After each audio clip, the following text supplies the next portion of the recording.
This happened when I was 12 and my brother was 17, and is truly proof that the living are more terrifying than the dead. I think about this every Halloween. This is not a paranormal story. The community I grew up in was made mostly of Hispanic people, so the folklore of La Llorona was very popular in the area and especially around Halloween. For those of you who don't know, the myth is basically a story about a woman who married a rich man, had a perfect life, and then the man cheated on her. She was so distraught that she took her children to the river and drowned them. After she died herself, but she couldn't pass on to the afterlife without her children, the myth is that she roams the river looking for her kids.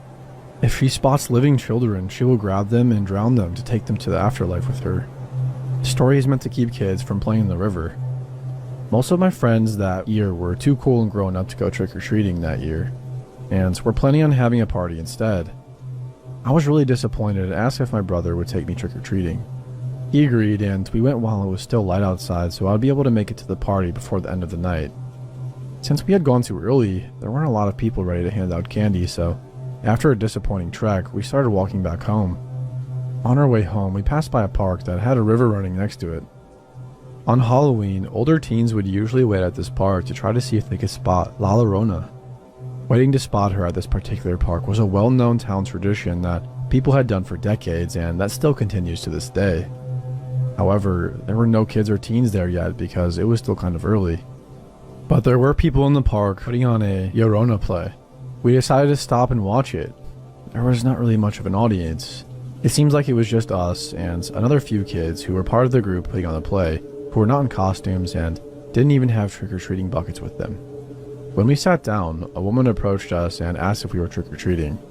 I told her we were, and she dropped a small comic book in my trick-or-treat bag and smiled. She seemed very kind and welcoming.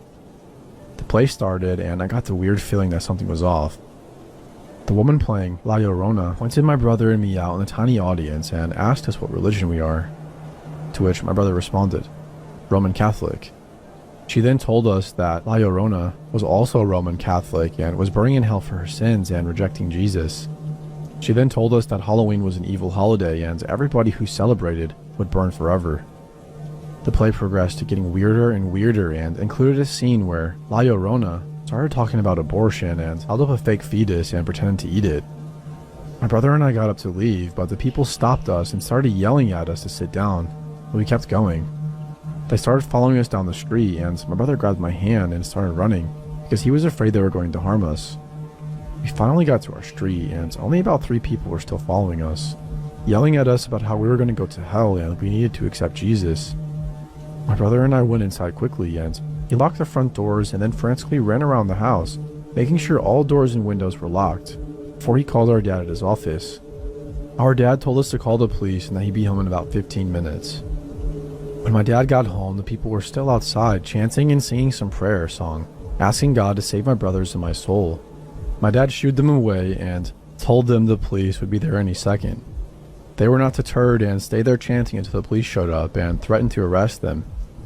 I was so freaked out by the events that I decided I didn't want to go to the party and instead just wanted to organize my Halloween candy and put aside all the Snickers for my brother as a thank you for taking me trick-or-treating. Snickers were his favorite.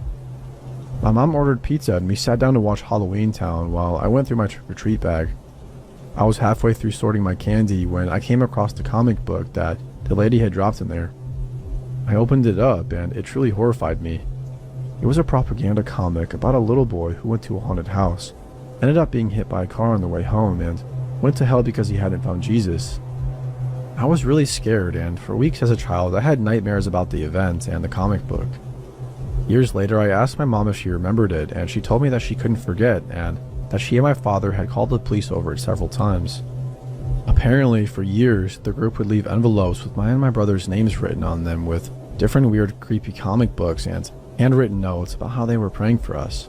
Also invitations to join them in their church and weird promises about baking us cakes and other creepy ways to entice our child selves into their church. To this day, we can't figure out how they knew our names or who wrote the letters.